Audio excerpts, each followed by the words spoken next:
Bonjour, bonsoir téléspectateurs, téléspectatrices, auditeurs, auditrices et internautes. Heureuse de vous retrouver pour ce 28e numéro de votre émission littéraire Préface. Quelques éléments de contextualisation. L'écriture a une fonction cathartique, je m'explique. Le fait de jeter des mots sur une feuille ou sur un clavier permet de libérer la parole enfouie. La parole tue pour diverses raisons. La parole que les normes, les codes et la morale censurent, car il arrive parfois, je dirais même souvent, que cette parole, ces mots, ne soient pas bien compris. Écrire devient alors un espace de liberté. Ernest Pépin a dit ceci: lire, c'est recréer l'âme des choses, écrire, c'est fabriquer un nid pour les œufs de la mémoire. Mais pourquoi écrire de la poésie ? D'après les propos du blog intitulé « Le langage dément », écrire de la poésie, surtout à notre époque, c'est s'affranchir des codifications, sortir du carcan de nos langues quotidiennes pour forger sa propre langue. Finalement, il s'agit de réfléchir à soi-même et à son propre rapport au monde. Qu'est-ce que je vois ? Qu'est-ce que je ressens ? Qu'est-ce que cela provoque en moi ? Et comment vais-je pouvoir en parler si toutes les phrases que j'ai prononcées jusqu'à aujourd'hui me sont ôtées? La poésie permet cette réflexion essentielle de chacun sur ce qui l'entoure et plus encore sur ce qui est en lui. Pour ce faire, chaque poète a développé ses propres codes à l'intérieur même d'une langue. Rythme, image, modification de la ponctuation ou déconstruction de la syntaxe. Écrire ou entendre la poésie, c'est comme disposer d'une autre vision du monde. Soudain, grâce à elle, nous ne voyons plus les choses de la même manière.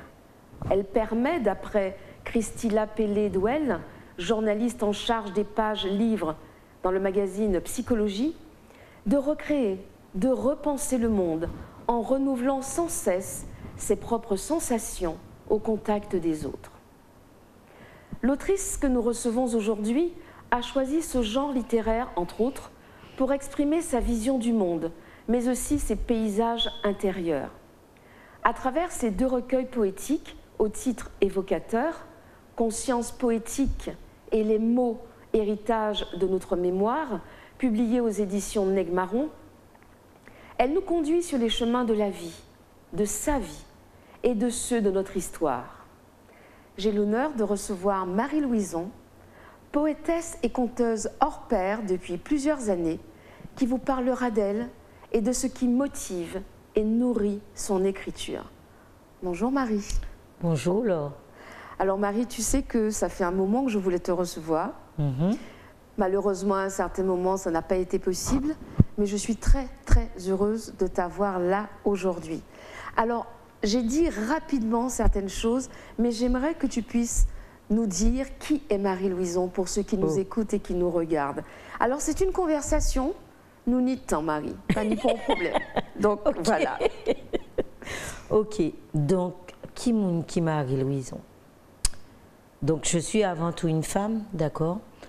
Je n'aime pas trop le mot potomitan. Je suis une femme engagée, d'accord? Je suis une femme engagée, tant sur le plan professionnel, personnel, familial, mais je suis présente là où je peux être présente. Je suis éducatrice spécialisée de profession. D'accord. Mais avant d'être éducatrice spécialisée, j'étais animatrice. D'accord. Donc animatrice d'enfants. Et du coup, chemin faisant, je me suis dit, Marie, il faut que... Et de là, lors d'un stage durant ma période scolaire, la révélation s'est faite. Je me suis dit, je veux être éducateur. D'accord. Mais en pâté savent qu'a été une idée ça. Et j'ai été chercher, Google, mon ami, m'a donné les éléments qu'il fallait. Et j'ai poursuivi mon petit bout de chemin dans le social. Après l'animation, aide médico-psychologique, moniteur éducateur, éducateur spécialisé, d'accord. Quand je suis arrivée en 2011 je me suis dit, Marie, maintenant tu es éducatrice spécialisée. Je voulais travailler avec les personnes porteurs de handicap. D'accord. Malheureusement, je pense que Dieu n'a pas voulu. Hein. Il t'a voulu en TAI à une adaptation.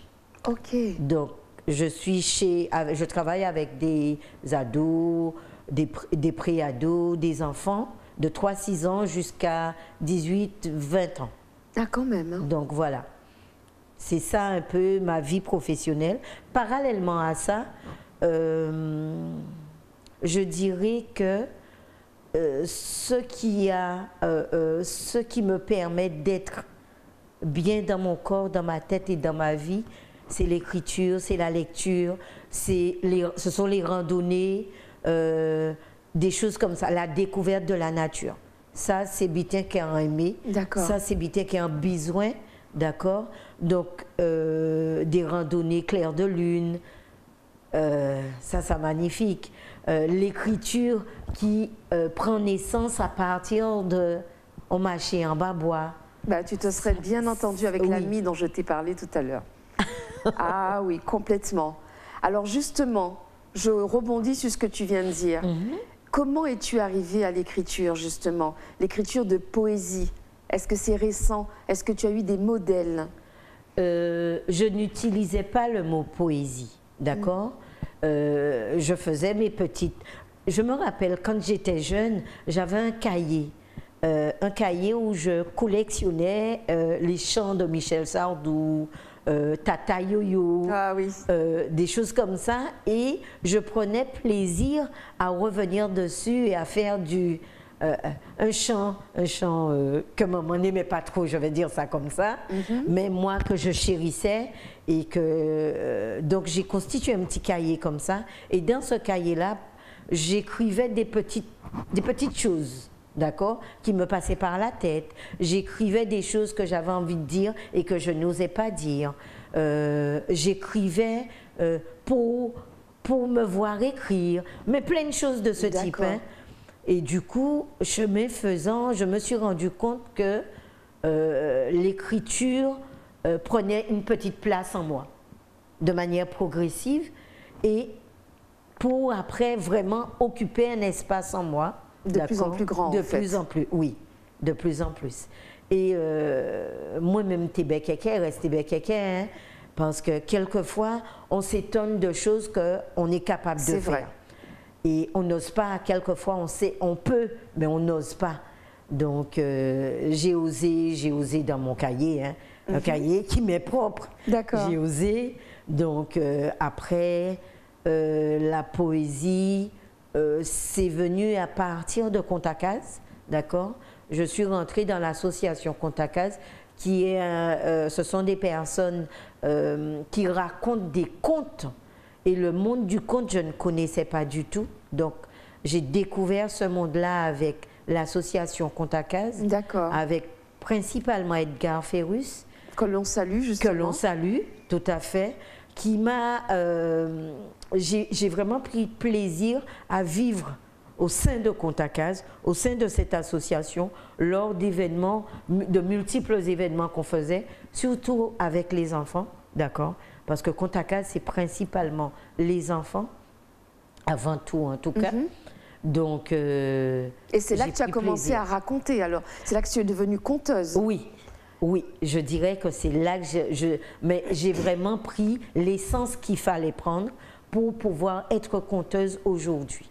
Est-ce qu'il y a une formation pour devenir conteuse, Marie? Parce que moi, je t'ai déjà entendu. Tu es particulière quand tu contes. Pourquoi tu es incarnée. Ah ben oui. C'est vrai que j'incarne ma grand-mère. D'accord. J'incarne ma grand-mère. Nous étions toujours en bas, ben, moi et grand-mère. C'était Pépé qu'elle s'appelait. C'était une marchande de Pointe-à-Pitre. D'accord. La mère de mon père. Et nous étions toujours en bas. Mais cependant, copier-coller. OK? Et j'aimais ses mimiques, j'aimais sa façon de faire, j'aimais son panier sur la tête lorsqu'elle le déposait, parce que dès qu'elle revenait de Pointe-à-Pitre, elle avait toujours des bonbons pour nous. D'accord? Et malheureusement, je n'étais pas la première en ligne pour me donner le plus gros, bien, le plus gros biscuit. Teni biscuit, t'es caminé Kazako, D'accord? Quand j'en parle, la dernière fois, j'en ai parlé à Mani qui a dit, dis-moi, Kazako, Marie, ça n'a pas existé encore. Mais je sais que ça existe. En Île-Odé à Kazako, là. D'accord. Ni des biscuits qu'on connaît en supermarché et ni l'odé à Kazako. Donc l'odé à Kazako, c'est l'odé à grand-mère en moi. Ok? D'accord. Et du coup, j'incarne ma grand-mère quand je raconte un conte. D'accord, parce qu'effectivement, moi qui ai eu l'occasion de te voir conter, je me dis, mais il n'y a plus personne. En plus de ça, j'ai trouvé que généralement, le conte, c'est toujours plutôt des hommes. Oui, en Guadeloupe, en Martinique, il y a comme ça des noms qui sont connus. Ici, ben, on connaît Benzo. En Martinique, il y avait Élie Pénon.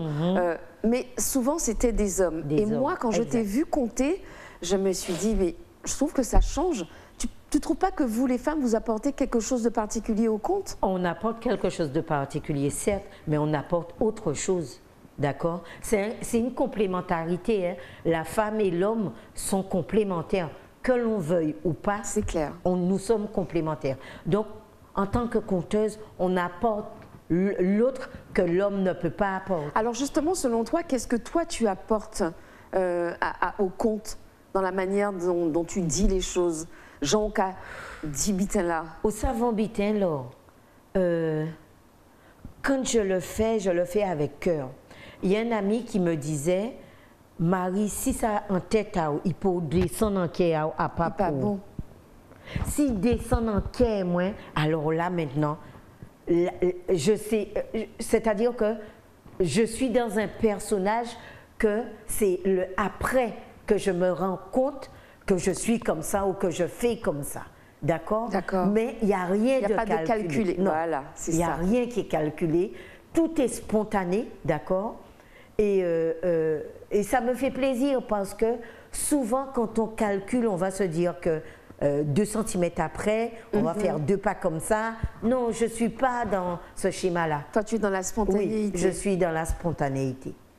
Et qu'est-ce que j'allais te dire? Donc, en fait, pour revenir donc à la poésie, quand tu commences à conter, tu as déjà commencé à faire de la poésie de manière connue ou pas du tout? Non. Ou la poésie vient après le conte?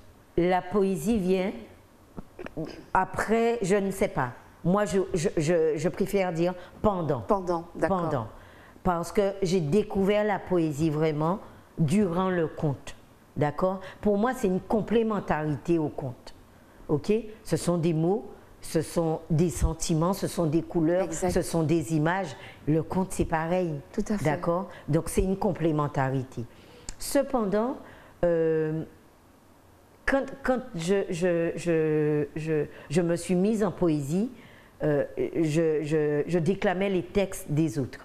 OK? D'accord. Et c'est lors d'une soirée littéraire organisée par Contacaz, je me suis vraiment, à ce moment-là, je me suis dit, Marie, ouais, la poésie, c'est toi.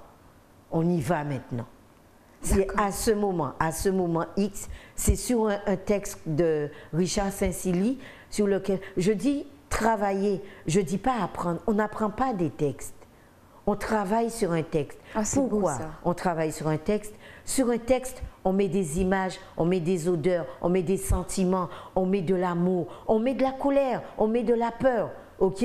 Donc, c'est là, c'est juste là.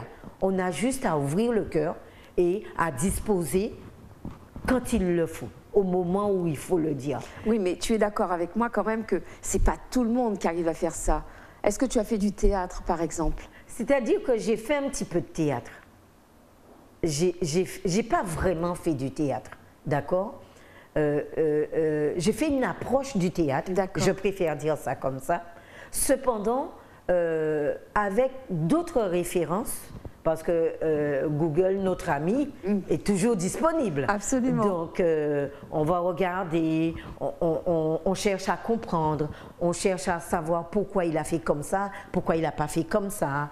On cherche des références. Absolument. D'accord? Et c'est dans notre Google, mon ami, il nous donne des références à Tilaïgo. Hein? Tout à fait. Donc, du coup, on fait un choix dans ce qui nous correspond.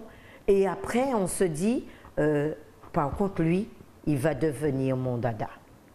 Alors Et justement, du coup, on travaille avec. comment tu as... est-ce qu'il y a eu des gens qui ont été des modèles pour toi? Par exemple en poésie ou dans le théâtre ou dans le conte. Est-ce que tu as quand même des personnes comme ça qui sont référentes? Quand tu penses à elles, tu te dis ouais, j'ai quand même essayé de suivre un petit peu la ligne de ces gens-là ou pas du tout? Pas vraiment. Je vais dire plus, c'est vrai qu'Edgar Ferrus a été un moteur intéressant, ok? Il y a eu d'autres personnes que j'ai croisées occasionnellement. Cependant, je vais faire un parallèle avec mes lectures. Il y a un lecteur, il y a un écrivain que j'aime beaucoup. C'est Tony Delcham, de son vrai nom André Pétricien. Exact. Et quand je lisais les livres de ce monsieur, j'en ai 20 à la maison, d'accord? Ah oui, d'accord. Je les ai collectionnés. Oui, ça c'est clair. D'accord.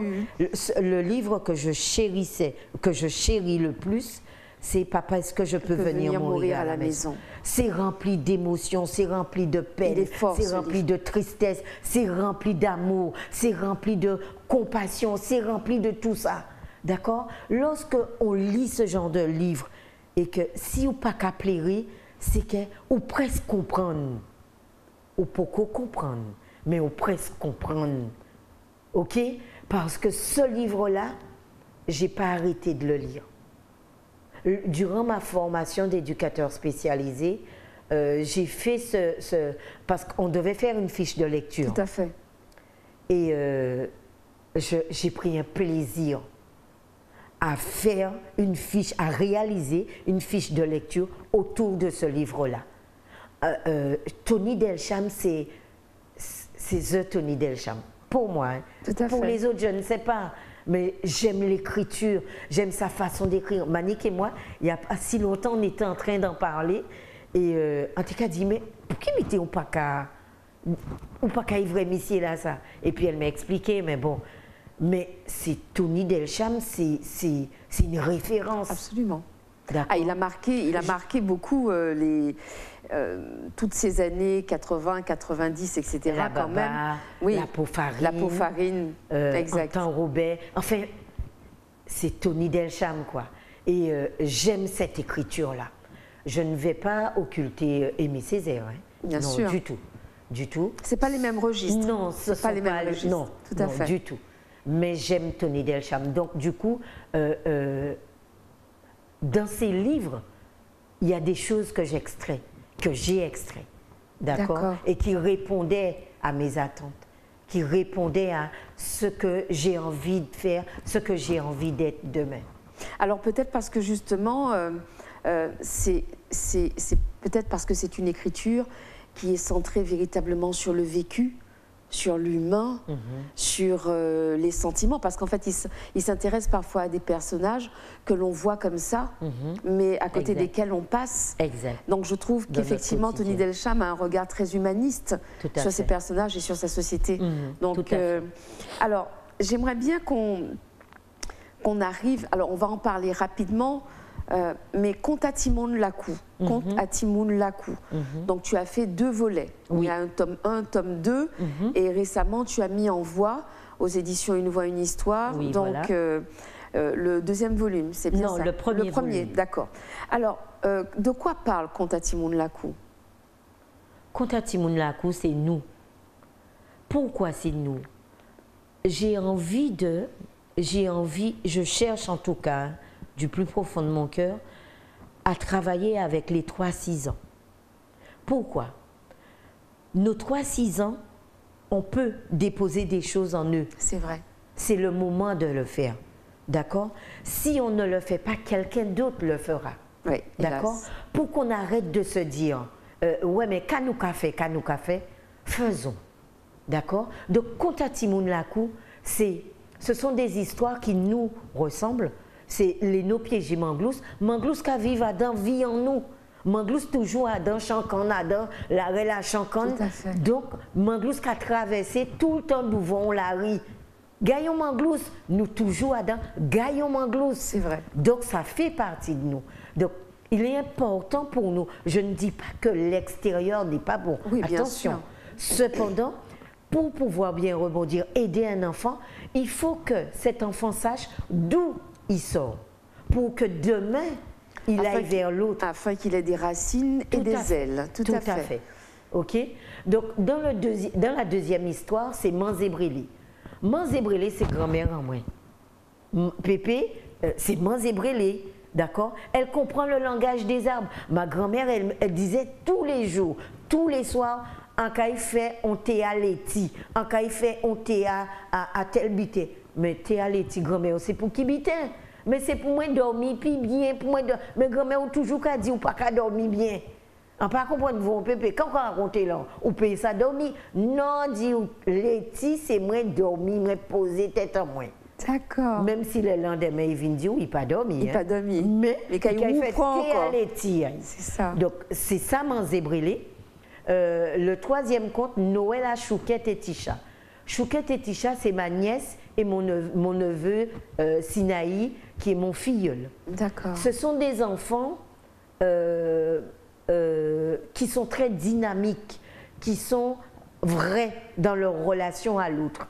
Ce sont des enfants qui ont monté pied-bois, qui ont joué football, qui ont détaché cabrit, qui ont marré cabrit, qui ont battu cabrit de l'eau, qui l'ont envoyé au petit chien. Ils ont levé petit chien là. Siloé, ma nièce, elle est accrochée aux animaux. Cabrit, il ne faut pas faire du tort à l'animal, il ne faut pas si au petit chat, il faut le faire dormir à la maison. Donc, c'est ça en fait. D'accord. C'est ça qu'on t'a Timoun Lakou. C'est notre vie, c'est nos enfants, c'est notre couleur, c'est nous. C'est nous. Ouais, c'est nous. Donc effectivement, je recommande vivement la lecture de Contes à Timoun Lakou. C'est un livre qui est écrit en créole et ensuite en français, traduit en français. D'accord. Et on peut donc retrouver aux éditions Une Voix, Une Histoire le volume 1. Voilà, tout à fait. D'accord. Alors on va poursuivre cet entretien. On va arriver maintenant au recueil Conscience poétique. Oh là. Que je t'invite à prendre. Alors, il a été publié en 2017 aux éditions Negmaron. Il contient 51 textes et est divisé en 3 grandes sections. Fenêtre consciente, résonance d'histoire et sentiments amers. Pourquoi ce titre? Dans ce recueil, on perçoit beaucoup de révolte et une référence à l'Afrique qui est très présente. Pourquoi et à quoi est liée cette révolte, Marie? Je vais commencer par Conscience amère. D'accord. Quand j'ai voulu écrire, je traversais une période difficile. Et je me suis dit, Marie, on n'est pas là pour mettre des roses partout. Il s'agit de dire les choses sans trop bousculer, sans trop choquer, sans trop... Mais il faut dire les choses. Et quand j'ai cherché à écrire, je dis bien quand j'ai cherché à écrire, je voulais dire des choses pour que ça fasse joli. Mais ça n'a pas été ça qui était cabinet qui est moi. Et j'ai voulu dire aux autres pourquoi ils font du tort autant aux autres. J'ai le sentiment que l'amour est très amer. J'allais y venir justement. J'ai le sentiment que l'amour est très amer et la société n'arrange pas les choses. Hein. La société n'arrange pas les choses. Nous sommes tiraillés de droite et de gauche. Nous sommes convoités de droite et de gauche. Nous sommes dans une forme de consommation. Quelquefois, on se perd dedans. Hélas. On se perd dedans. Et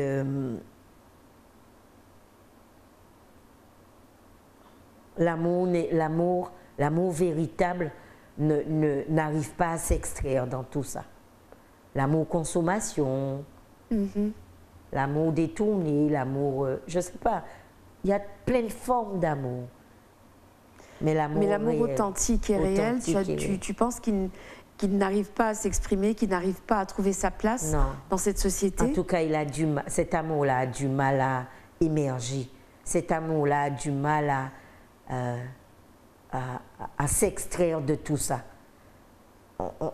Cet amour-là se noie. OK? Parce que la situation de chacun fait que cet amour-là n'arrive pas à se diffuser. Voilà. Donc, quelquefois, on fait du tort à l'autre, consciemment ou inconsciemment, on fait du tort à l'autre, et après on se dit, mais j'étais dans quoi là? C'était quoi tout ça?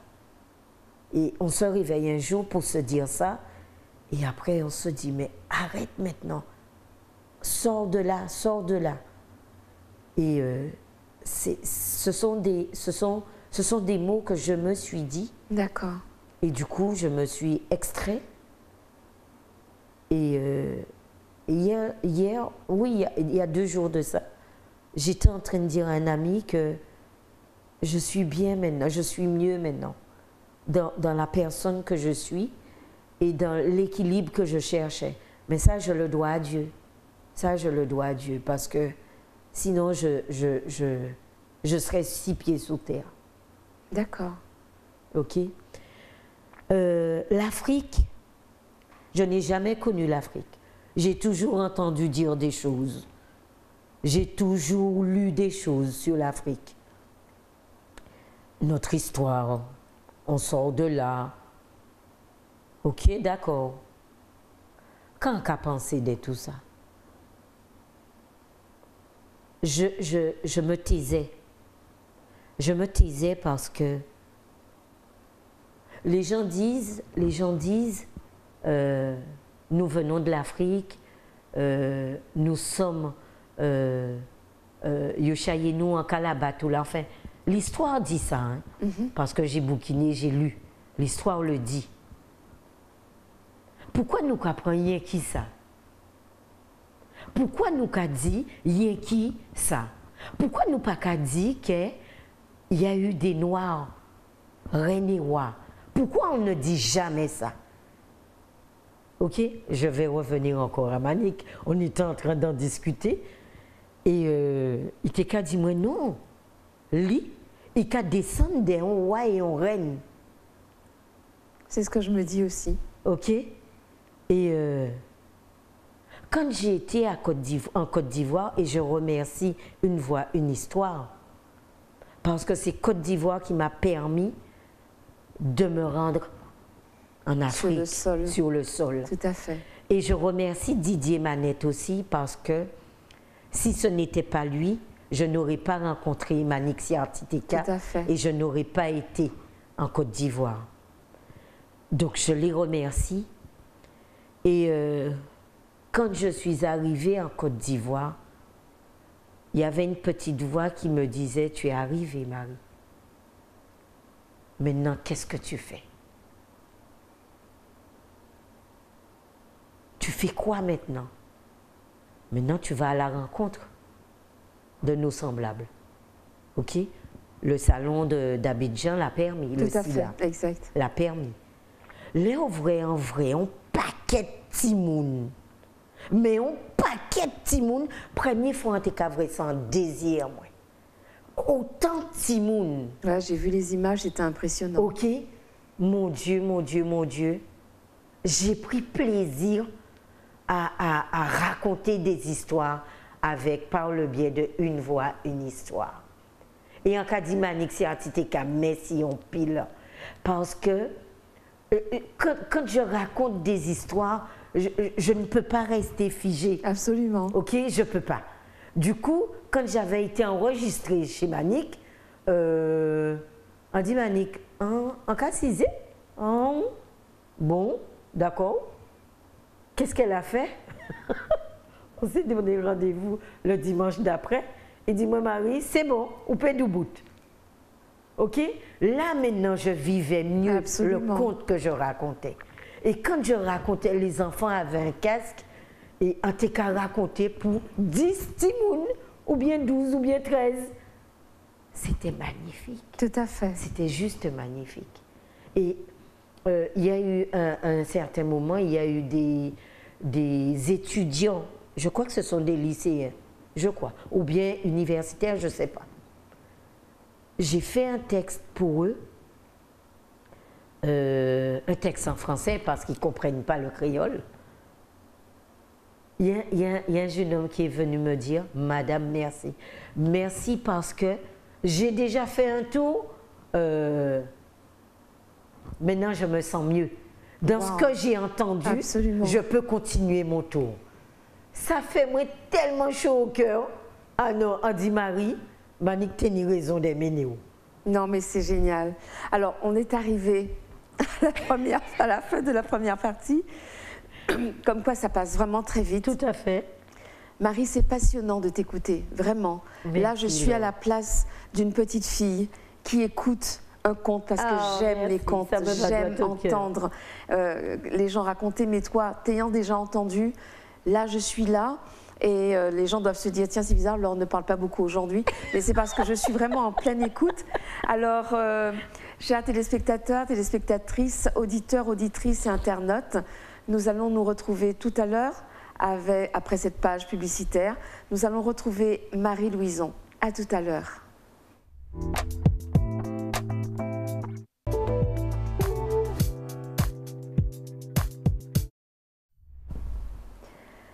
Alors, nous retrouvons Marie Louison dans cette deuxième partie de votre émission littéraire Préface. Nous sommes en train donc de parler de son recueil qui s'intitule Conscience poétique. Marie, tu étais en train de nous parler de ton expérience en Côte d'Ivoire avec Une voix, une histoire et avec ton éditeur, donc Didier Manette, que nous saluons. Nous saluons tous les deux, Manique et Didier. Et tu étais en train de parler donc de ce que tu avais vécu donc, en Côte d'Ivoire. J'aimerais bien que tu nous lises ton texte à la page 11 qui s'intitule Afrique. Afrique, mon pays, ma nation, mon peuple, fruit de mes entrailles, descendant de ma douleur, sans mêler de mon histoire. Fissuré au fin fond de ton âme, la hiérarchisation raciale a commis des crimes contre toi. Ils ont voulu exterminer ton peuple, héritage de ta terre. Afrique, mon pays, ma nation, mon peuple, ma couleur, fruit de mes entrailles, sang des ancêtres de mes ancêtres. Derrière la porte de Gorée, des voix se font entendre, faisant écho dans nos mémoires. Des cris se forment et se déforment d'hommes et de femmes de ton histoire, ou plutôt de notre histoire. Sur la porte de Gorée, des filets de sang ont laissé des traces pour que s'ouvre Gorée sur une autre nation. Merci beaucoup, Marie. Merci à toi, Laure. Donc, est-ce qu'il t'est déjà arrivé de lire ce texte quand tu vas dans des signatures ou dans des rencontres littéraires? Est-ce que ça t'arrive de lire ce texte et comment les gens le reçoivent? Ce texte-là,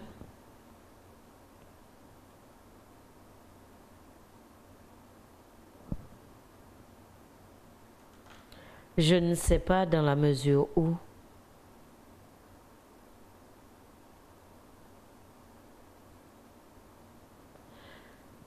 chaque texte se prête à un espace, un sentiment.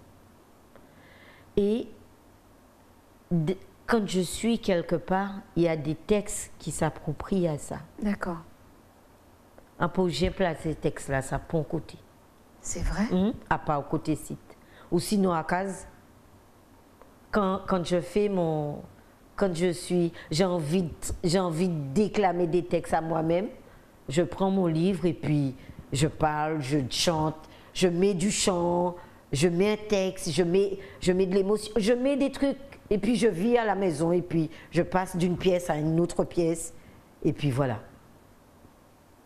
Alors là, je suis... Ben, quelqu'un. Oui, oui, parce qu'en fait, ce texte m'a beaucoup parlé, parce qu'effectivement, tu y mets des émotions qui sont très fortes, tu as des mots qui sont très forts dans ce texte. Et je me suis dit, mais c'est un texte qui devrait être entendu, qui devrait être lu et entendu un peu partout. On va poursuivre. Le recueil s'ouvre avec le poème « Coupable ». Ah, coupable Ce texte d'exister. aussi m'a interpellée. Qui est coupable, Marie? Ce poème est particulièrement fort et il donne la couleur de la révolte à ce recueil. Alors, est-ce que tu peux nous dire à qui s'adresse ce texte? Qui est coupable? C'est nous qui sommes coupables. Coupable Ce de quoi? texte-là n'était pas dans le livre. Ah d'accord. Non. C'est-à-dire que qu'est-ce qui s'est passé? Tous les autres textes, non, il y a 2 textes. En dehors de ces 2 textes-là, tous les autres, je les avais envoyés à Didier. D'accord. Et quand j'ai pris conscience que c'était de nous que je parlais, parce qu'en poteau, j'ai pris conscience, je me suis dit, mais nous sommes coupables. Et oh là, yoka jugé en monde, c'est au tribunal. Donc j'ai fait la scène dans ma tête, j'ai joué la scène dans ma tête et j'ai écrit ça. Et ça a été les 2 derniers textes, ce texte-là et un autre texte. Coupable. Mais nous sommes coupables de quoi, selon toi? De tout. Nous sommes coupables de ne pas avoir dit. Nous sommes coupables de mentir. Nous sommes coupables de mentir à l'enfant. Nous sommes coupables de tout. Parce que lorsqu'un enfant grandit, l'enfant est sous la coupelle de ses parents, donc de l'adulte. Bien sûr. Tout va dépendre de quel type d'adulte, avec son histoire, avec ses déboires, avec sa joie, C'est vrai. qu'est-ce qu'il va transmettre à cet enfant? Alors, le mot transmission est très important pour toi, Marie. Il revient dans pas mal de tes textes. Pourquoi c'est si important pour toi, la transmission? Parce que sans transmission, nous ne sommes rien du tout. On m'a transmis, je dois transmettre. D'accord? Il est important, quelle que soit la chose, il y a des choses que c'est mon dit, yo ka caché bitin à yo, parce qu'il y a qui volé bitin à yo. On n'est pas dans ça. Je ne suis pas dans ça. Je suis, de par ma formation, une personne à transmettre. Absolument, tout à fait. Mais je suis aussi, de par la personne, l'être que je suis et que je représente, je suis là pour transmettre. Ça ne sert à rien du tout de garder. Parce qu'il y a aucun mort. C'est vrai. Tout le monde qui est mort, nous savons qu'il y a nous qui est mort. Mais à quoi ça sert de garder quelque chose? Je me rappelle, ma tante, il était qu'à vendre bonbons devant prisinique. Quand je dis bonbons, c'est bonbons gâteaux. Hein? Oui. Et on dit, t'entends, envie faire ces gâteaux-là, ça, mais on pas connaître fait. Il dit, moi, mes femmes, il faut venir à la case, qui montre où. Transmission. OK? Elle m'a Exact. transmis. Donc, si elle ne transmet pas, donc du coup, je fais le gâteau qu'elle faisait. Et c'est ça qui fait qu'il payait toute facture, ces bonbons-là qu'ils vendent là. D'accord. OK?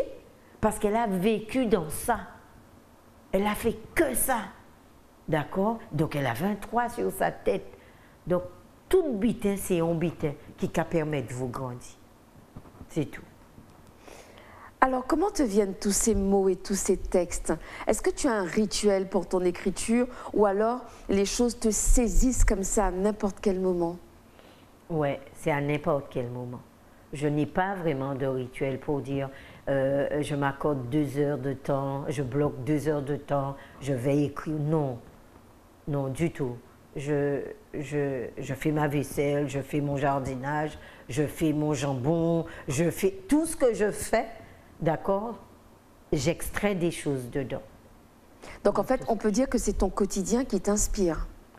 Mon quotidien est La réflexion. La réflexion, la relation avec les autres, d'accord? Parce que on n'est pas aimé de tout le monde, d'accord? Pourquoi on n'est pas aimé de tout le monde?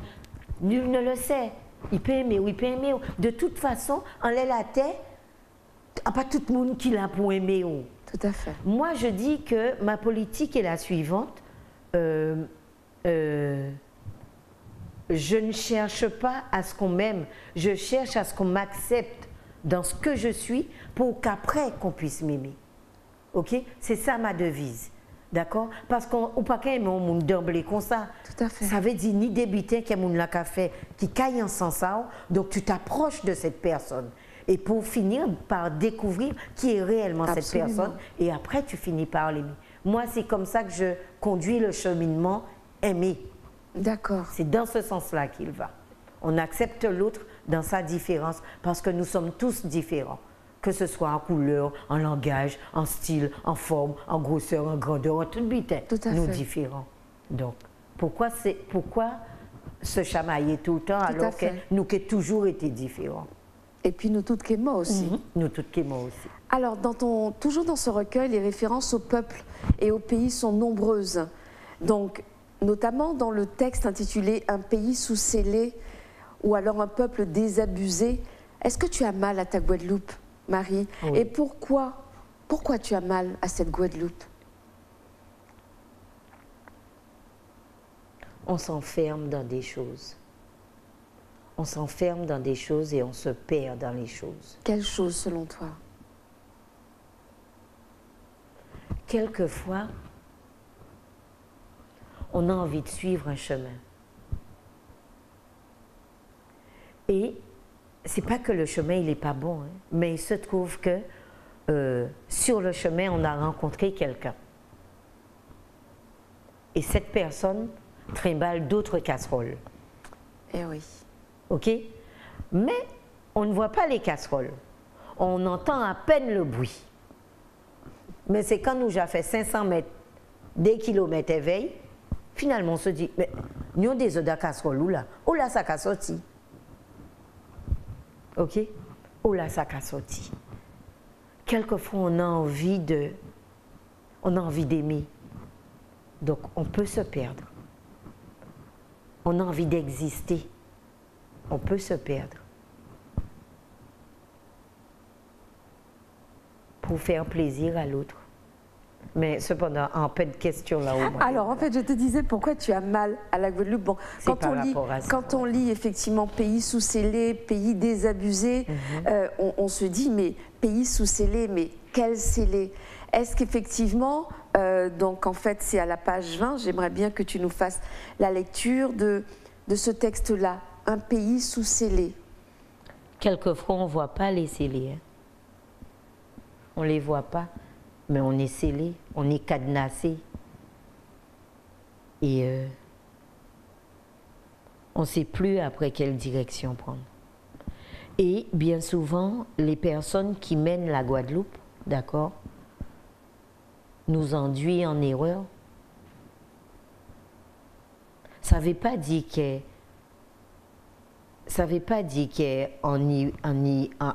qu'à comprendre mieux qui ont d'autres, ou bien on est plus réponse qui ont d'autres.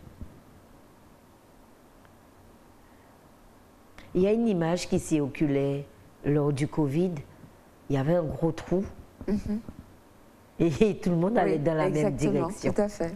Tout le monde allait dans la même direction. Mon Dieu, qu'est-ce que cette image m'a secoué.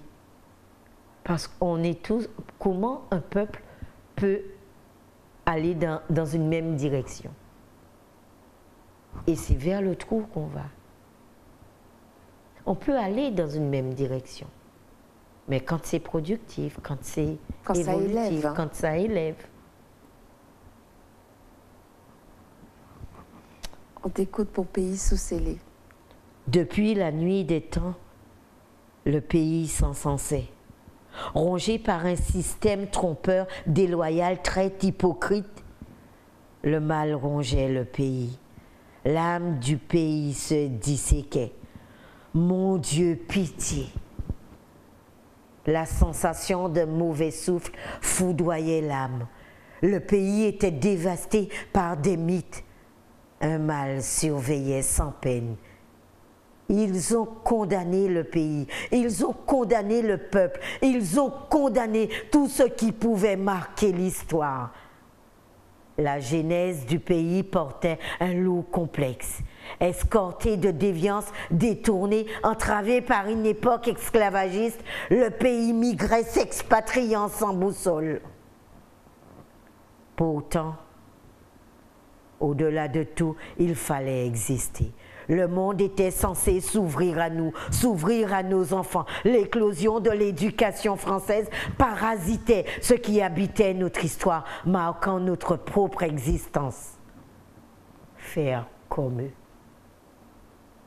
et mettre le pays sous scellé. Depuis la nuit des temps, le pays s'encensait, rongé par un système trompeur, déloyal, traite, hypocrite. Ainsi, l'assimilation était assimilée. Étudiée, examinée, elle imprégnait nos esprits. La mutation d'une nouvelle société naissait. Un nouveau système éducationnel, une nouvelle histoire s'inscrivait en nous. Celle de l'autre. Celle du colonialisme, et ainsi mettre le pays sous scellé. Dans l'école se propageait une infection, la contamination s'incrustait dans nos esprits, faisant de nous des assimilés, inscrivait un abandon total de nos pensées. La modification s'opérait. Le complexe émergeait, le trouble s'installait, la soumission se manipulait, la fièvre du mimétisme s'introduisait, l'émancipation se mourait en chemin. L'être s'assombrissait, prise d'infection. Le pays était sous scellé, le mal rongeait le pays. J'ai pas menti. Non. Le mal est en train de ronger le pays. Alors Marie, est-ce qu'on pourrait dire que ton écriture est une écriture triste ou défaitiste ou plutôt réaliste? Est-ce que tu cherches plutôt à interpeller ceux qui te lisent, ceux qui t'écoutent? Parce qu'on pourrait peut-être te faire le reproche d'avoir une écriture un peu sombre. Mais est-ce que justement le fait que ce soit sombre, c'est pas juste une façon de montrer des choses? Est-ce que tu ne cherches pas davantage à montrer? Voilà. D'ailleurs, il y a un autre texte qui m'a interpellée, c'est « Qui sommes-nous » Tu vois, ça s'enchaîne. Qui sommes-nous? Est-ce que c'est une manière pour toi de nous montrer tel un tableau, tel un miroir? Est-ce que c'est ça que tu veux faire à travers Conscience poétique?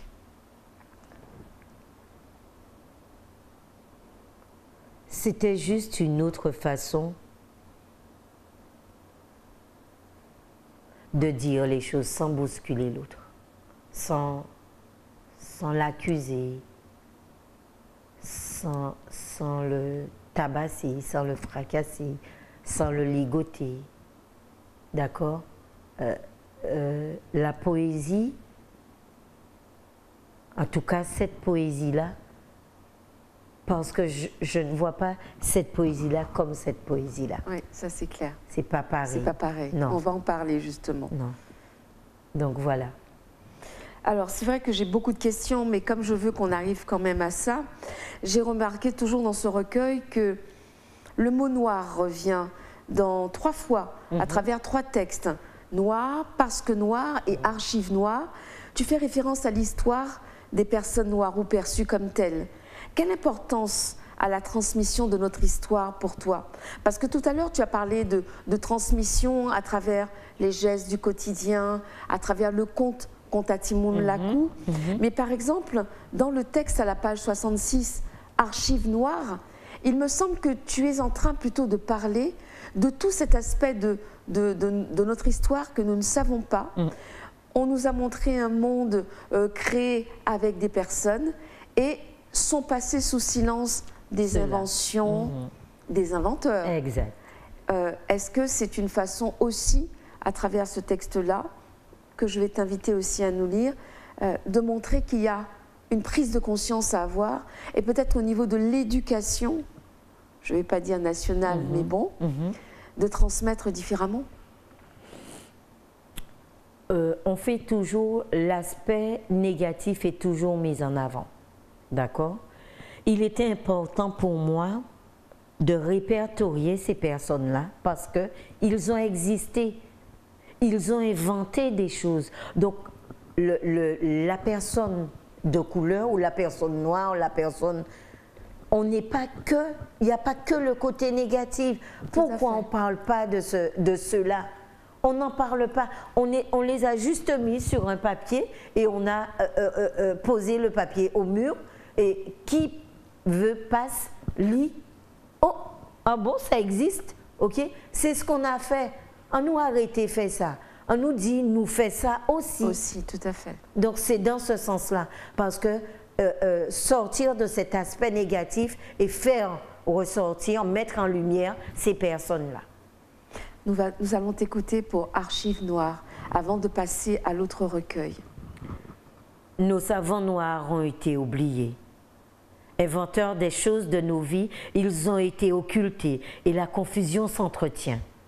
Nos inventeurs savants noirs, nos livres et nos bancs d'école ne parlent pas. L'histoire de la science noire fait rage. Marginalisés, évincés, exclus, dépouillés de leurs œuvres, nos inventeurs noirs ont été dépossédés, soustraits des archives internationales. Ce sont eux, les inventeurs des choses de nos vies. 1881, Louis Howard Latimer, filament de carbone, l'ampoule électrique. 1923, Gareth Morgan, le feu tricolore, masque à gaz. 1937, J. Will Lewis, inventeur de la télécommande, des sentiments sans mots qui submergent. L'histoire de la mémoire d'une biographie de l'existence, crépuscule d'une terre obscure, d'une couleur rejetée. Leur histoire retrace des lettres qui décrassent. Un chemin de couleur rédigé par l'âme de nos larmes. Témoignage pour ne pas rendre l'âme d'un courage qui fait rage. 1848, Louisie Mathieu, ancien esclave député. 1953, Georges Nicolo, spécialiste en sciences physiques nucléaires.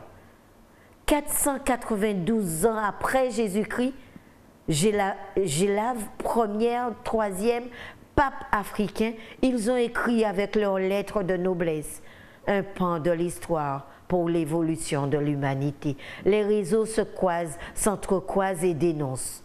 Noirs et célèbres, femmes et hommes dans l'ombre, l'encyclopédie des inventions mondiales et célèbres ne retrace aucun inventeur noir jusqu'à ce jour. Le dédain des histoires occidentaux, une goutte d'eau qu'ils ne peuvent pas, qu'ils ne veulent pas dans leur vase. Les chaînes retracent les couleurs de la rage pour que rien ne fasse rage. Archives noires, savants noirs, passé, mais présent. Il était important de le dire. Louisie Mathieu, on ne sait pas ça. Très peu de gens, c'est vrai. On ne le sait pas. Ok? Mais moi-même, je ne le savais pas. C'est pour ça que je dis que la poésie m'enrichit autrement. Je vais dans les papiers, je vais m'asseoir quelque part, je vais fouiner dans les livres. Mon ami Google aussi. Absolument, et heureusement, heureusement. Alors, avant de passer au deuxième recueil, à la page 100, tu donnes ta vision de ton identité de poétesse. Alors, selon toi, a-t-on encore besoin des poètes aujourd'hui? Et à un moment, tu dis que tu es une poète à l'âme slameuse. Alors, le slam, effectivement, est défini comme une poésie engagée. Est-ce que c'est une façon de dire que tu n'écriras pas des choses légères, genre « Oh, le sable chaud caressait ma peau ». Ce n'est pas le style de Marie, ça. Non, c'est-à-dire que quand je prends le temps d'écrire, c'est pour dire quelque chose. Non, pas ça. Pas ça. Non, c'est-à-dire que ça entête en moins, ça pas en moins. D'accord. Donc effectivement, si c'est pas dans ton cœur, ça n'arrivera pas Non, jusqu'à ton peut-être que je vais stylo. me le dire comme ça à la maison, Oui. durant mon ménage, pour délirer. D'accord, mais pour mettre à dans le livre, ah ouais. Non. D'accord. Non. Alors, nous allons maintenant passer au deuxième recueil qui s'intitule Les mots, avec comme sous-titre Héritage de notre mémoire, mais aussi Hommage à l'être. Alors, si on comprend bien le titre Les mots, on est en revanche, en tout cas, intrigué, pour ma part, par Hommage à l'être. On peut même voir, selon moi, une opposition entre les mots qui évoquent donc quelque chose de douloureux, la souffrance, et l'hommage qui évoque plutôt quelque chose de positif. Pourquoi ce choix-là, Marie? Est-ce que c'est toi qui as décidé de ce titre? Oui, c'est moi. Je crois que c'est moi, oui. Héritage de notre mémoire. Les mots MAUX, j'aime dire MAUX. Parce que souvent, nos mots MOTS, d'accord, traduit nos mots MAUX. Tout à fait. Et héritage de notre mémoire, c'est en fin de compte, c'est une globalité de mots MAUX. C'est vraiment...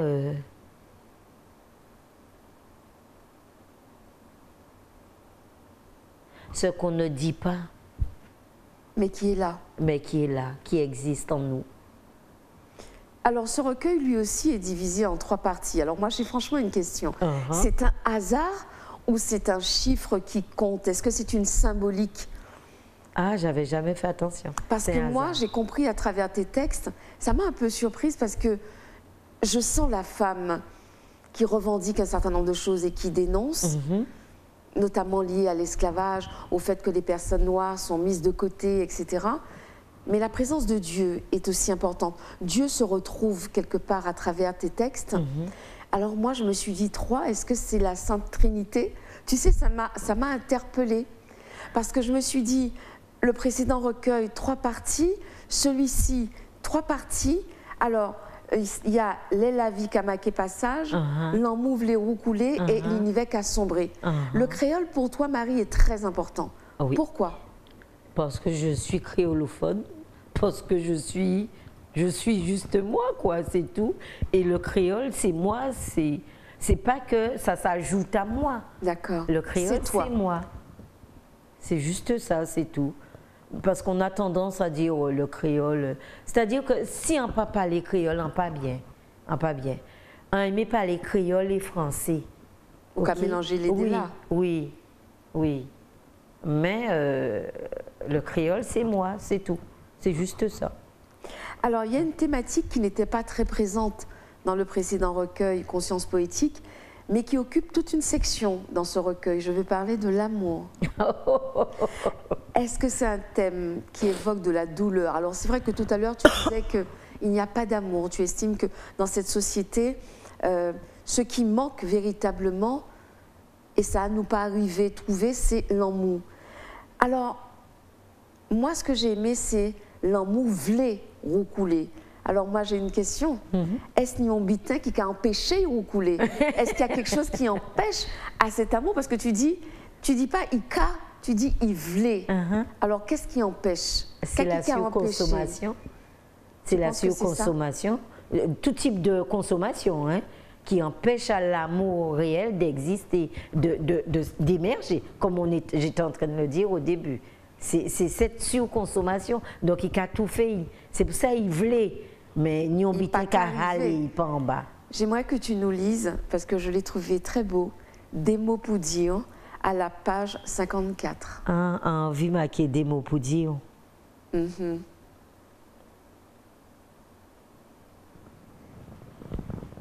Envie marquer des mots. Envie marquer des mots pour dire, en chouka boire, en joindre et puis l'amour, qui chiffonne toute branche à corps, vonnage à corps bourré, cause étincelle, et souffle l'amour paillé, qu'on fouille à peine mal mis. Envie marquer des mots pour dire, dans la rage d'un silence étouffé par la nuit, j'ai envie de tes larmes pour essuyer la souffrance de mon être. J'ai envie de posséder l'être qui cherche à naître de ton être, pour marquer le saut de ma vie sur le fleuve de ta vie. Envie maquer des mots pour dire, si on poids doux en rasier là, en laisser trace à vie en moi en vie en disant non, l'amour à cœur moi, en sauter maté pour kembe mes rien. Jardin à cœur moi, rete vide, éclair à corps moi helé, en toute nous c'est là. Envie maquer des mots pour dire, tu as été une racine dans ma racine, un bourgeon dans mes bourgeons, une branche dans mes branches. Tu as été la sève de ma sève, la semence de chaque fibre de mon être, pour crier ton être dans l'obscurité de mon corps. Envie maquer des mots pour dire, au-dedans d'un amour pas suffisamment vécu, le va-et-vient de ce flot d'amour immerge mon corps, qui cherche tous les instants, qui font jaillir des tendresses de frissons dans un amour abandonné, oublié. Le calme de ma vie reprend sa place et la vie qu'a continué. Envie maquer des mots pour dire. C'est magnifique. Tu vois? J'ai l'impression de redécouvrir mes textes. C'est vrai? Je l'ai trouvé ça magnifique. me fait chaud au cœur.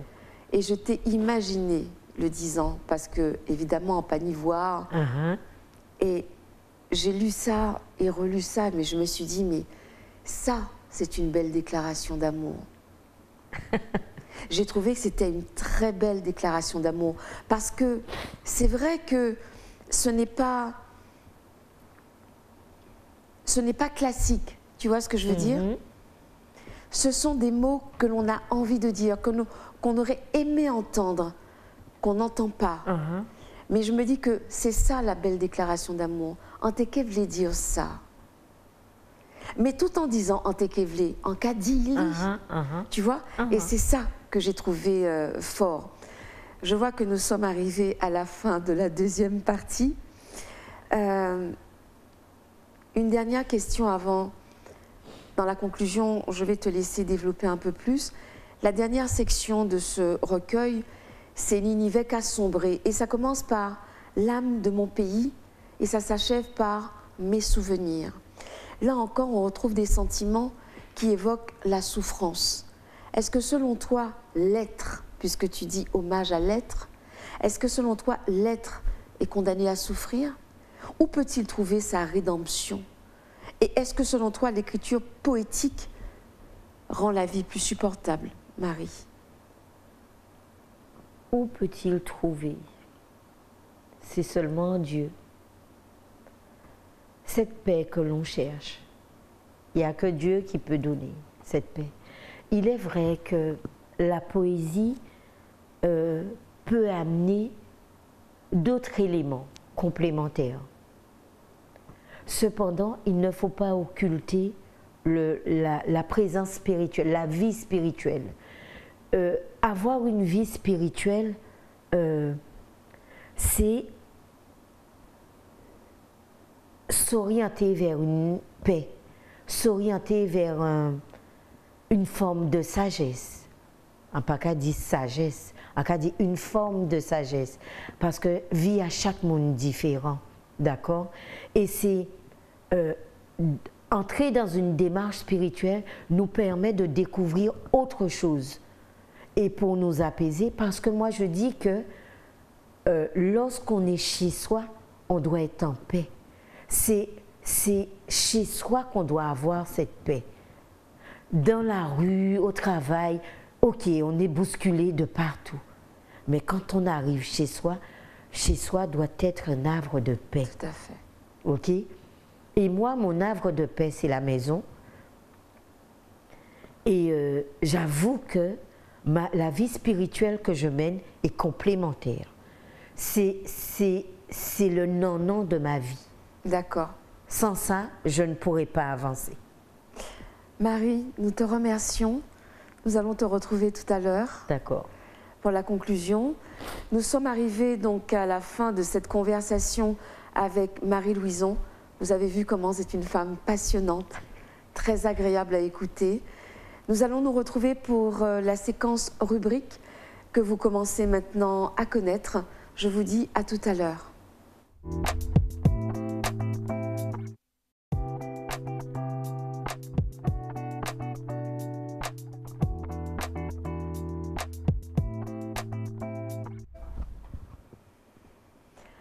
Alors nous nous retrouvons pour nos rubriques. Tout d'abord, quelques lectures à vous conseiller. Aux éditions Negmaron, Jamais sans ma plume de Silvio Pensdan-Herblon. Ce livre est avant tout un rêve qui se réalise.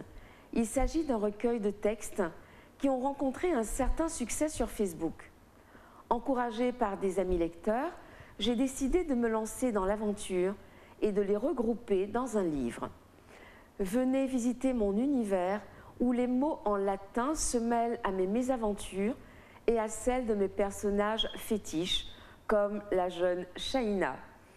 Une description de ma société guadeloupéenne, tout en humour, derrière laquelle se cachent de petites leçons de morale à ma sauce.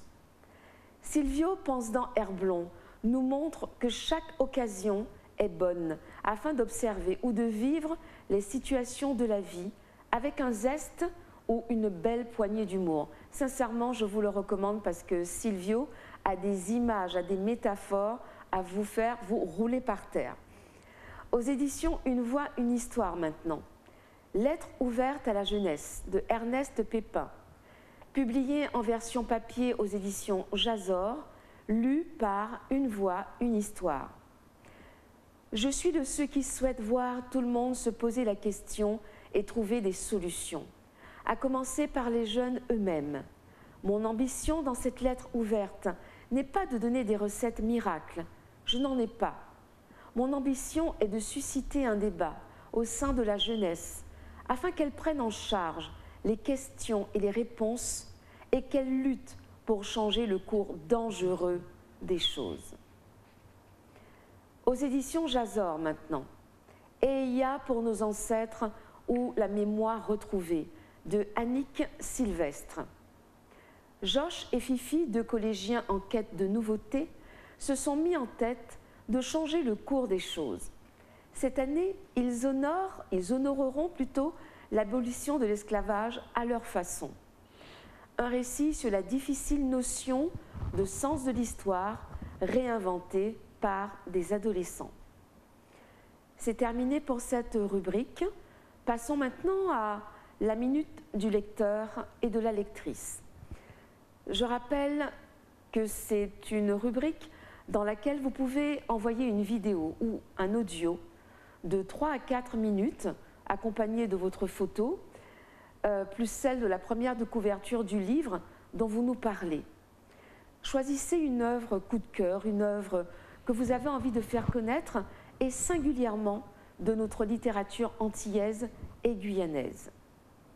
Vous pouvez donc envoyer cette vidéo ou cet audio à l'adresse mail suivante émissionpréface@gmail.com.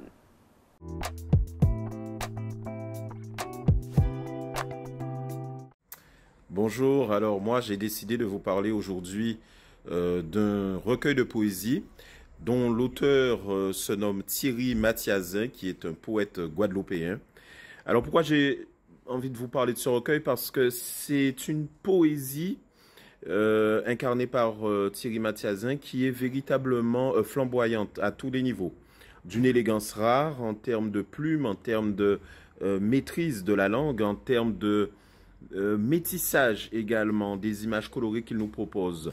Ce recueil s'intitule Vertige et c'est un recueil qui vous plongera effectivement dans un vertige d'émotion avec des regards parfois courroucés sur les relations hommes-femmes, avec une vision de l'amour qui est extrêmement baroque, extrêmement bohème, avec une intensité, une puissance dans l'imaginaire créole, dans l'imaginaire également, je dirais presque philosophique, que c'est un vrai régal, un vrai plaisir. Et puis, on a à travers la plume de Thierry Mathiazin une possibilité de voyager au niveau de notre pays, la Guadeloupe, mais aussi dans la Caraïbe, parce que Thierry Mathiazin est aussi un artiste peintre qui connaît très bien en fait les différentes formes d'expression artistique, et on retrouve cela à travers sa plume. Donc c'est un livre qui nous parle de l'identité guadeloupéenne, qui nous parle du patrimoine, qui nous parle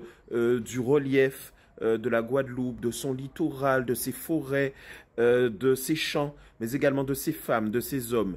Et donc, on a un tel florilège de notre vie quotidienne aux Antilles et singulièrement en Guadeloupe, que c'est aussi un ouvrage que je qualifie de profondément fondal. Un ouvrage guadeloupéen avec une poésie plutôt en langue française, mais qui sait formidablement retracer l'équivoque, les paradoxes et les contrastes de notre vie humaine sur cet archipel magnifique qu'est la Guadeloupe.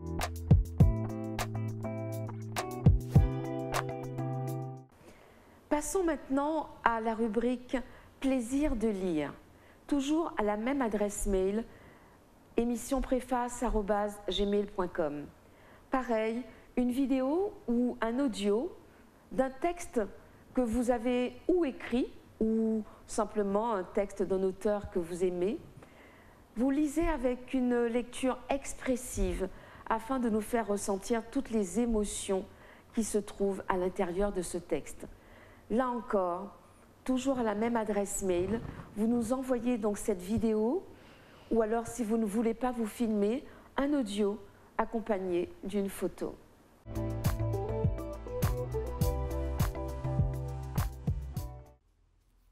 Amour.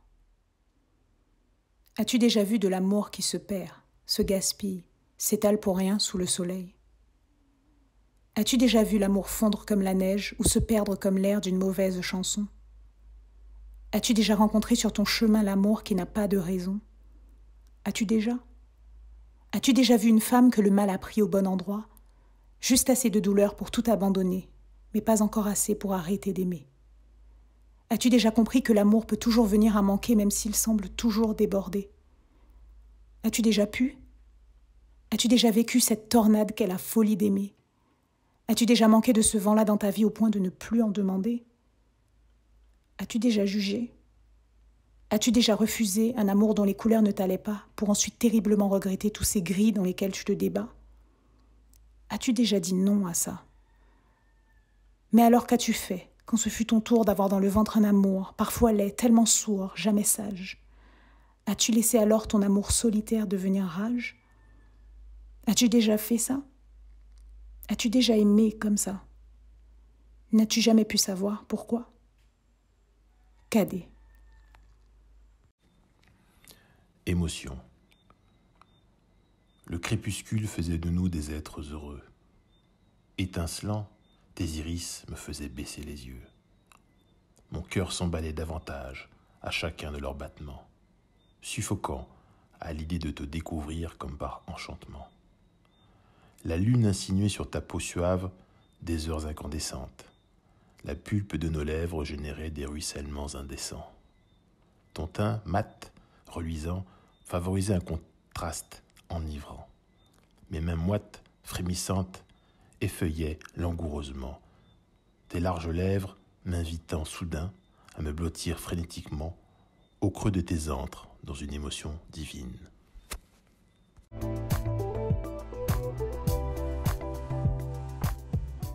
Passons maintenant à la rubrique Conseil en écriture by Corinne Dossa.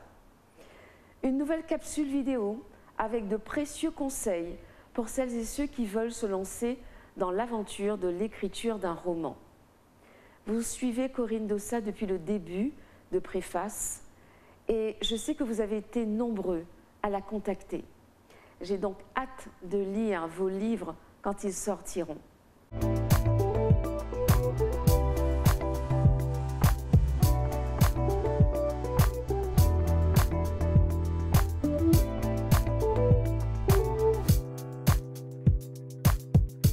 Bonjour, nous poursuivons nos capsules d'écriture et aujourd'hui nous allons parler de la narration, donc du point de vue de la personne qui raconte l'histoire. Et en réalité, dès que vous décidez d'écrire votre livre, que vous l'entamez, il faut faire un choix très précis sur le narrateur. Mais avant, on va bien sûr parler du narrateur. C'est qui le narrateur? Le narrateur, c'est tout simplement celui qui raconte l'histoire. Est-ce que c'est la personne même qui raconte l'histoire ou est-ce que c'est un personnage externe qui raconte l'histoire? C'est ce choix-là qu'il faut faire dès le départ.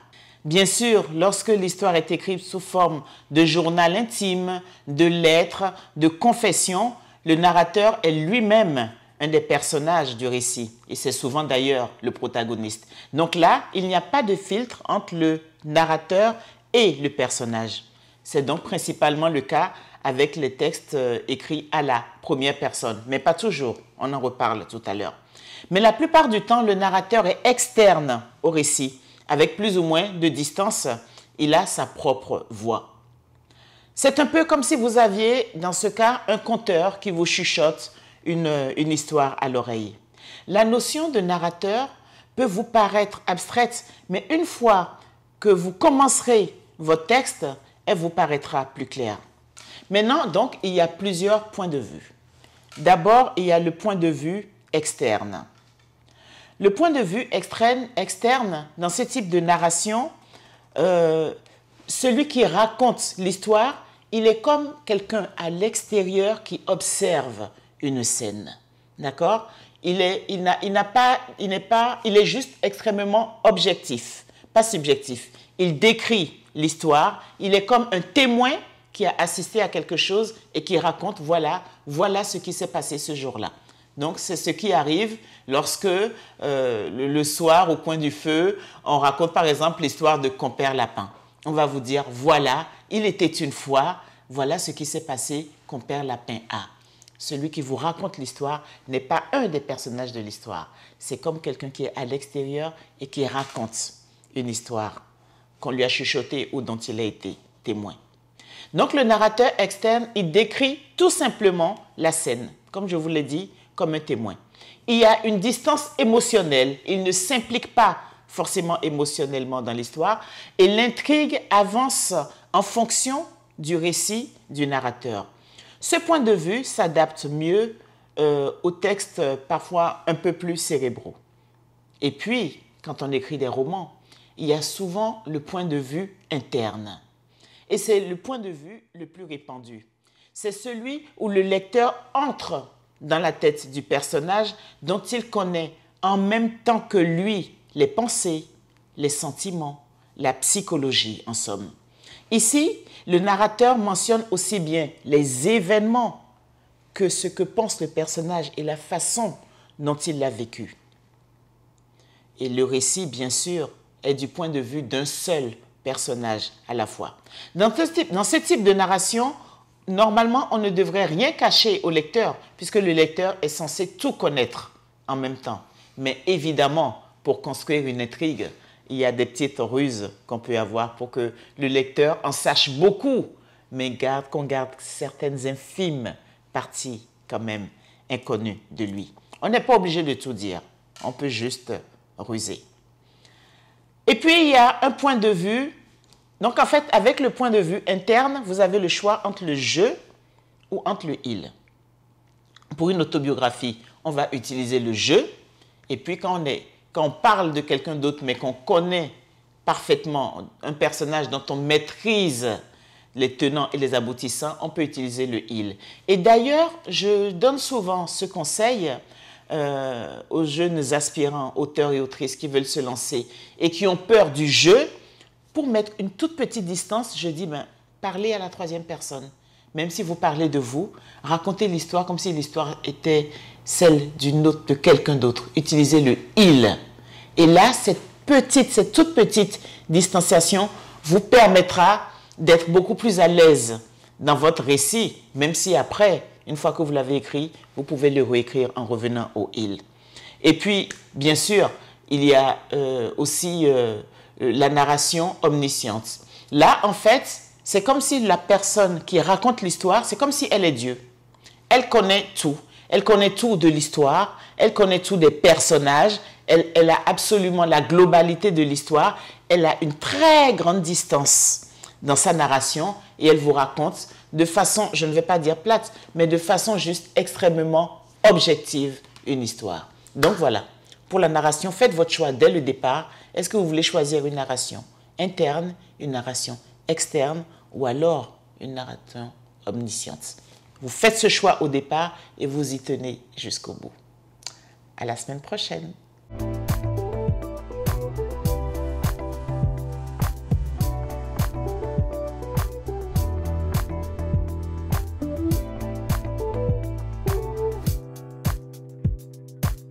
Et enfin, nous terminons cette séquence rubrique par Une page se tourne, Silence ça tourne by Alix Lautric. Une fois de plus, retrouvez Alix pour sa rubrique dans laquelle nous apprenons tant de choses sur l'adaptation cinématographique d'un roman.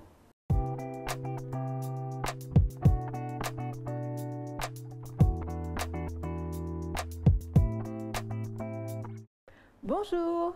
Aujourd'hui, je vais vous parler d'un film d'animation sorti en 1988 au Japon et en 1996 en France, Le Tombeau des Lucioles. Ce film est l'adaptation de La Tombe des Lucioles, une nouvelle semi-autobiographique publiée par l'écrivain japonais Akiyuki Nosaka en 1967. Ce récit aurait été écrit en quelques heures dans un café par l'auteur. Il revient sur sa propre histoire. Été 1945 au cœur de Kobe, grande cité japonaise. La Seconde Guerre mondiale est presque terminée, mais le Japon est toujours en guerre avec les États-Unis. C'est dans ce climat difficile que vivent Seita, un jeune garçon de 14 ans, et sa petite sœur de 4 ans, Setsuko. Un matin, une bombe incendiaire vient ravager leur ville, tuant au passage leur mère. Ne pouvant retrouver leur père, officier de la marine japonaise, les deux enfants partent trouver refuge chez leur tante, sans savoir que ce départ marquera le début d'une série d'épreuves. Des épreuves que l'on ne souhaite à personne de vivre. Cette histoire est d'autant plus intense qu'elle est malheureusement semi-autobiographique. Ayant vécu l'horreur de la fin de la Seconde Guerre mondiale au Japon alors qu'il n'a que 14 ans, Nosaka est profondément marqué par les bombardements américains. Sa mère adoptive meurt sous les bombes et sa sœur meurt de faim. Nosaka se persuade de sa culpabilité dans ces deux drames. Il se retrouve enfermé dans une maison de correction suite à des vols de nourriture. Sauvé par un père biologique surgi de nulle part, Nosaka garda cependant en lui un sentiment de culpabilité oppressant. Lorsqu'il écrit la nouvelle La Tombe des Lucioles 20 ans plus tard, le lien autobiographique semble évident. Cependant, Nosaka choisira de sacrifier Seita, son personnage principal. On peut voir dans cet acte d'écriture le moyen de retrouver la dignité, d'exorciser le démon qui le hante. Seita ne survit pas à sa famille et n'a donc pas à subir le sentiment d'avoir trahi son destin en survivant au sien. La forme littéraire choisie par Nosaka est une variante du double suicide amoureux, le Shinjumono, puisqu'il s'agit d'un frère et de sa sœur. Il a reçu en 1968 le prix Naoki, prix littéraire prestigieux remis 2 fois par an qui récompense les jeunes auteurs prometteurs. Le prix consiste en une montre et une bourse d'1 million de yens. C'est l'un des prix littéraires les plus convoités au Japon. Dans la nouvelle, le lecteur n'apprend la mort de Seita qu'aux toutes dernières lignes du texte. Dans l'après-midi du 22 septembre 1945, Seita, crevé comme un chien dans l'enceinte de la gare de Sanomiya, fut incinéré avec 20 ou 30 cadavres d'autres petits vagabonds dans un monastère au-dessus de Ninobiki, et ses ossements furent ensuite déposés au columbarium comme les restes d'un mort inconnu. Nosaka utilise cette date bien précise, le 21 septembre 1945, avec une ironie mordante, puisqu'elle a un sens bien particulier.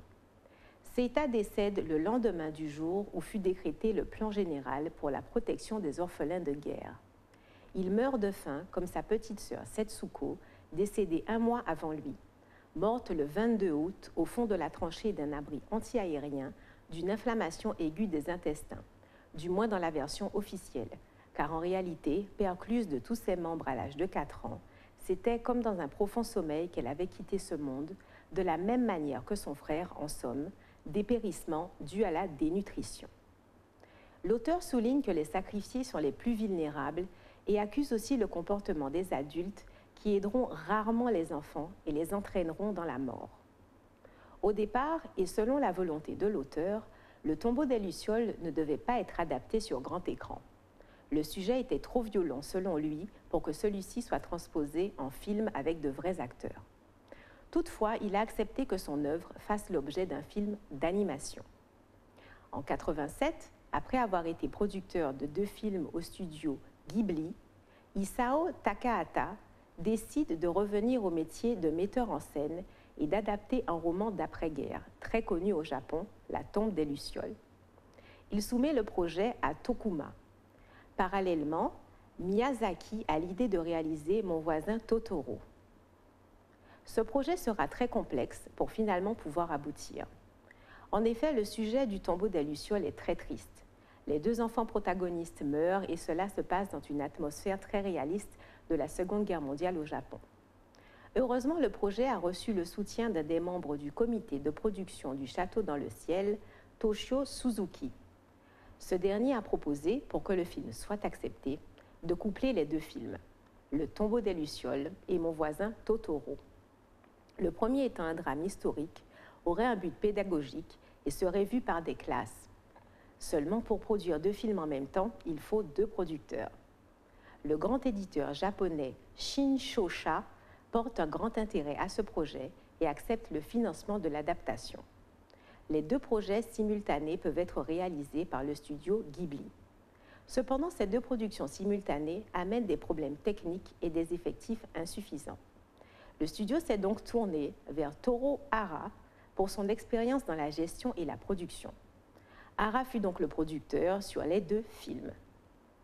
Dans les 2 films se trouve une thématique analogue. Une mère malade, absente, et les enfants qui s'inquiètent pour sa santé.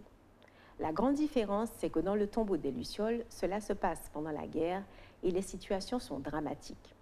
Le film est d'un réalisme très cru, alors que Mon voisin Totoro est plus ouvert et plus optimiste.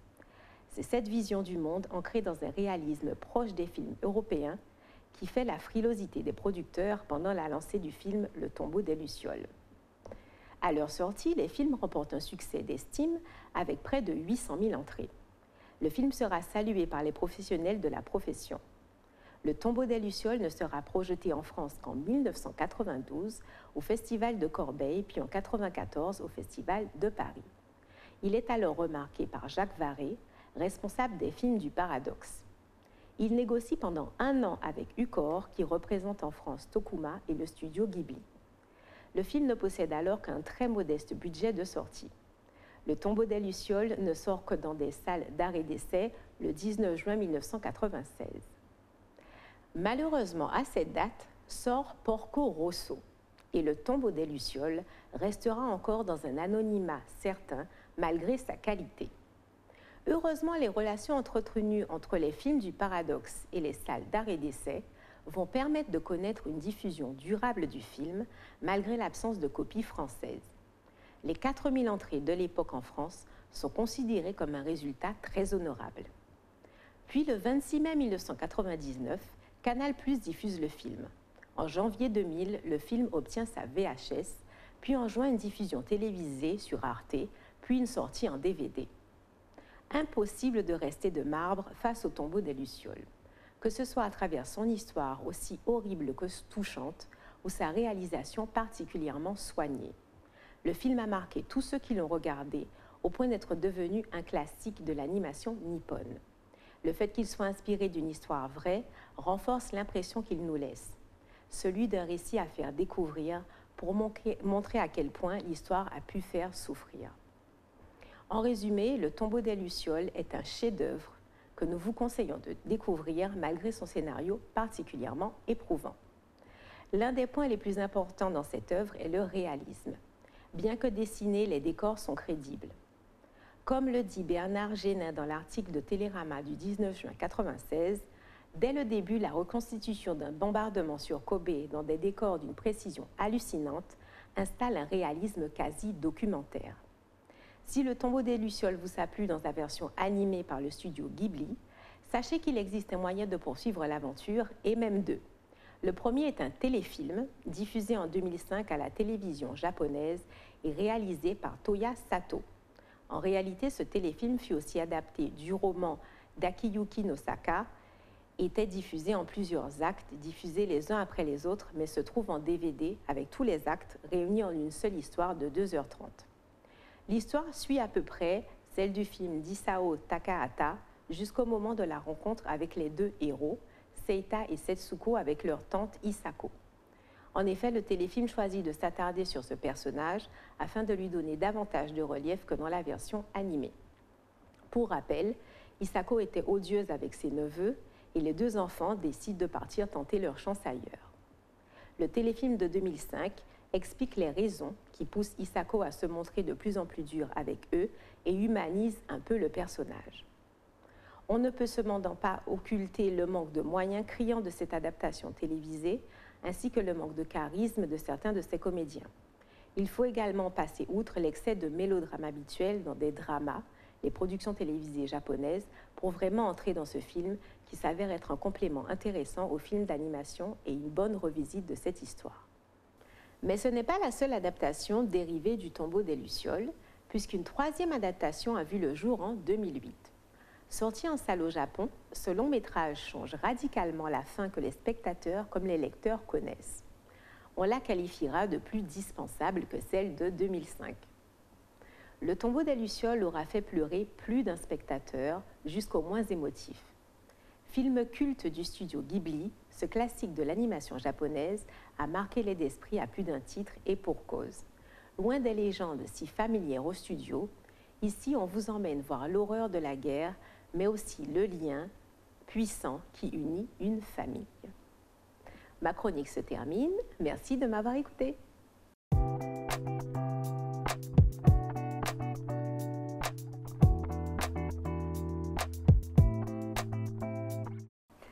Nous remercions Alix pour cette nouvelle aventure et nous passons à la conclusion. Nous retrouvons donc Marie. Marie, est-ce que tu peux nous dire où peut-on trouver tes livres et surtout à qui s'adressent tous ces recueils? Parce qu'effectivement, il y en a un dont on n'a pas parlé. Est-ce que tu peux nous dire quel est le titre de celui, c'était le tout premier en fait, dont on n'a pas parlé? Les mots aquarelles. Exactement. Les mots aquarelles. Alors, rapidement, de quoi il était question dans celui-ci?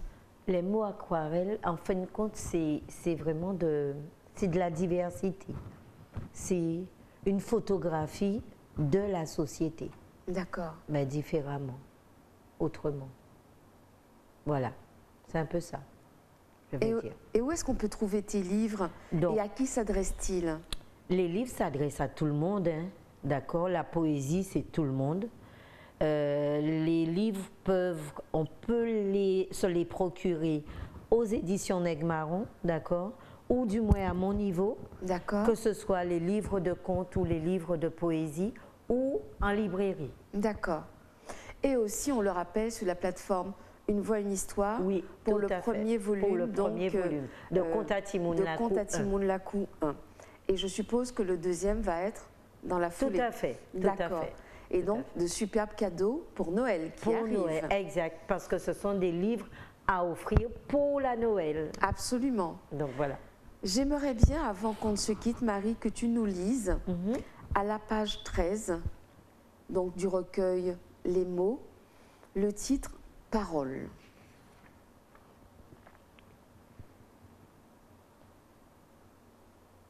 Parole ou séchage à résonance. Parole parlée, parole maquée, parole criée. Parole calée, calpate, si y'a rien qui pas molle. Parole yo mot phrasé ou en langue, j'y ça fait au pédrole. Pour laisser trace, consonne qu'à marquer passage. Parole ou traverser nam pour nourrir à quoi. Parole moins envie manier et puis bout à droite en moins. Bon temps caresser ou.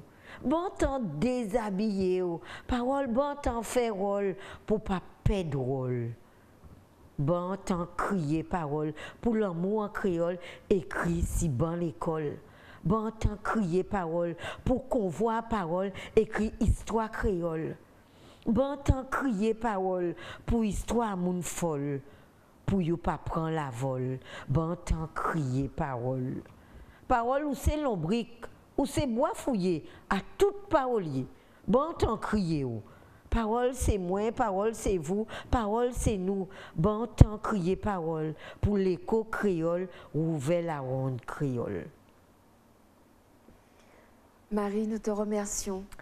Je te remercie Laure, je remercie l'équipe parce que sans eux, en pâté la joie de là. Tout à fait.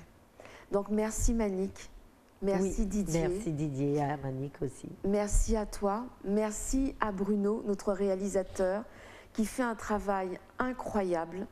On ne pense pas souvent à remercier ceux qui font les émissions, mais je tiens à remercier Bruno Perruche, parce qu'effectivement, c'est un réalisateur d'une efficacité rare. Chers téléspectateurs, chères téléspectatrices, auditeurs, auditrices, internautes, je profite déjà pour vous souhaiter un joyeux Noël. Oui.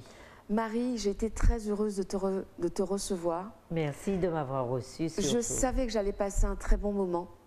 J'espère effectivement que ceux qui nous ont écoutés et regardés passeront aussi un excellent moment. Et je rappelle que la littérature est un merveilleux pont entre les êtres humains. Et Marie, tu nous l'as encore montré aujourd'hui. À très bientôt. À très bientôt. Au revoir.